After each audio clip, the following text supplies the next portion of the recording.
کہ باقاعدہ کچھ مضبوط قومی سطح کے خبر نشر کرنے والے نشریاتی ادارے ہیں، اور کچھ یہ ہے کہ میری جیب میں بھی ایک نشریاتی ادارہ ہے، میرے پاس بھی خبر دینے کا ایک ذریعہ ہے سوشل میڈیا۔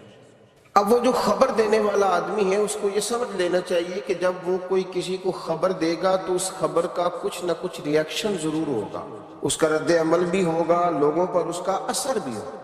لوگ جب اس کو قبول کریں گے تو وہ ان کے دل پر، ان کے اعصاب پر، ان کی طبیعت پر وہ چیز ایک تیز اثر کرے گی۔ ہر آدمی مضبوط اعصاب کا نہیں ہوتا، بہت سارے لوگ اس خبر کا اثر قبول کریں گے۔ ایک آدمی نے اٹھ کے یہ کہہ دیا کہ جناب وہ دیکھیں کہ فلاں وبا کے مریض بہت زیادہ ہیں، اتنے تو بتائے نہیں جا رہے، پتہ نہیں کیا بنے۔ تو اس نے بہت ساری چیزیں اپنی طرف سے کر تو دی، پر اس نے تحقیق نہیں کی، اور سننے والے نے بھی اس کو قبول کر لیا۔